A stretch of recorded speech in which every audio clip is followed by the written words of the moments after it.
Today we are working with geometry and measurement while solving a word problem that deals with elapsed time. So let's read our word problem.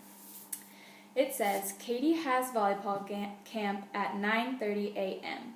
She gets out of camp at 3:15.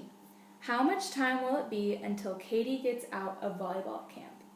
So I will be demonstrating by using a linear model, using a number line, and a set model, using a table. So first I'm going to do the linear model. So if we look back at our word problem, we see that our start time is 9:30 a.m. So, and we see that our end time is 3:15. So if we look at our number line, we're going to mark that our start time is at 9:30. So if you can see, our number line says 9 and 10. So in between here, right in the middle, we're going to write 9:30 a.m. These little tick marks right here are going to represent 15-minute intervals. So it'll be 9. This tick would represent 9:15 a.m. This one will be 9:30, which we just marked. This one would be 9:45 a.m. and then 10 a.m. So now that we marked our start time, we're going to go ahead and mark our end time, which is 3:15. So we look at our number line, and over here we see 3. And remember we said that this tick mark, right, each tick mark equals 15. So right here, we're going to mark our end time, and that is going to be 3:15 p.m. So to figure out how much time it will be until Katie gets out of volleyball camp, I am going to start with the start time, which is 9:30, and I will apply the make 60 approach to find the size of the jump that is closest to the nearest hour. So the nearest hour closest to 9:30 is 10. So we are going to make a jump right here from 9:30 to 10, and that will be the size of 30 minutes. So we're going to mark 30 minutes on our number line. Now that we are at a full hour, now we can skip count by hours to get to noon. So we can go from 10 to 11, and that will be 60 minutes. 11 to 12, and that will be another 60 minutes. So now we're at 12 p.m. A misconception that students have is forgetting that noon is 12 p.m. and that midnight is 12 a.m. And this is because teachers will teach that a.m. means it's light outside and that p.m. means it's dark outside. However, when it's 12 a.m., it's dark outside, and when it's 12 p.m., it's light outside. So, as I said, we are now in p.m. So again, we're going to still skip count by hours to get to the nearest end time without passing it. So since we're at 12, we can go 12 to 1, which is another 60 minutes. 1 to 2, which is another 60 minutes. And 2 to 3, which is another 60 minutes. Now we can't go 3 to 4 because we would pass our end time, which is 3:15. So now that we're at 3 p.m., we know our end time is 3:15, so we're going to make this small jump right here to 3:15, and that will be a 15-minute jump. So now to find out how much time it will be until Katie gets out of volleyball camp, we will add all of our jumps to find the duration from the start time to the end time. So first we have 30 minutes. Then we have 1, 2, 3, 4, 5, 60 minutes. So we're going to write 1, 2, 3, 4, 5, 60 minutes. And then lastly, we're going to add 15 minutes. That was our last jump. Now, in an easier way to find out how much time has gone by is to count how many hours we have.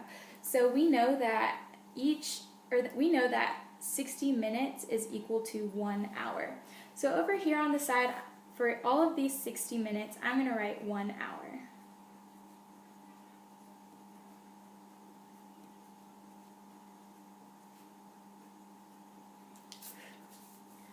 So now we're left with adding 30 minutes and 15 minutes. So we'll write that over here. So we know that 0 ones plus 5 ones equals 5, and 3 tens plus 1 10 equals 4. So we have 45 minutes left. And we have 1, 2, 3, 4, 5 hours. So we know that Katie, so we can look back at our question. It says, how much time will it be until Katie gets out of volleyball camp?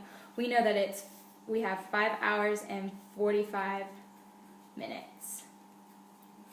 So as you can see, we use the number line to jump, and then added up all those minutes and figured out that it was 5 hours and 45 minutes. Now I'm going to use a set model to figure out the same problem. So as you can see on the set model, we have 3 columns. It says hours, minutes, and the time tracker. So using this model, we can see the actual time being elapsed on this side, and then add up the time using the time tracker. So to start, we look back at our word problem, and again, we see that the start time is 9:30 a.m. So to start, in our hour, we know that it's 9, so we're going to put a 9 in the hour part. And then we're going to put 30, because that's how many minutes are in the minutes part. And for the time tracker, this is our start time, so we're going to write start right there.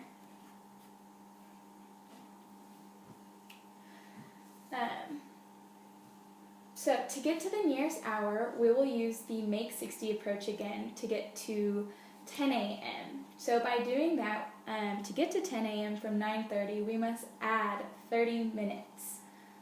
So to get to 10, we're going to write our 10 right there because that's our hour.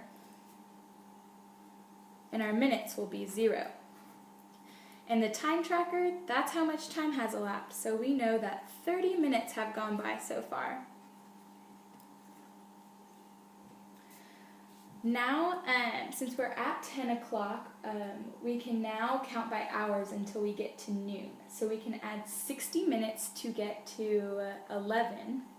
So now we're going to go to 11 o'clock, and our minutes will be 0 again. And now we know that 60 minutes have passed by. And again, we're going to do that to get to 12. So again, now we're at 12, and another 60 minutes has passed by.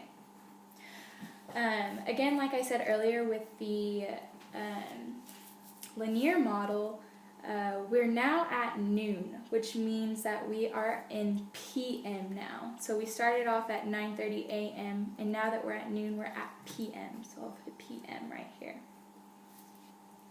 Okay, since we're still at 12 and we're trying to find the end time, which is 3:15, we can keep on counting by the hour, or keep adding an hour to get to our end time to see how much time has elapsed. So again, 12 adding 60 minutes, we're going to get to 1 o'clock. So that's another 60 minutes. Another 60 minutes will make it 2 o'clock. So 60 minutes right there. And 2 to 3 o'clock is another 60 minutes. So now, again, we can't do 3 to 4 because we would be passing up our time of 3:15. So to get to 3:15, we must add 15 minutes this time. So we're going to add 15 minutes, which would make our end time which would make our end time 3:15. So again, on this piece of paper right here, we are going to look at our time tracker to determine how much time has gone by. So again, we're going to do 30 plus 60 plus 60 plus 60 plus 60 plus 60 plus 15. Again, if we wanted to find out how many hours we had, then we can mark that each 60 minutes is 1 hour. So this 60 minutes will equal an hour, this 60 minutes will equal an hour, and so on and so forth.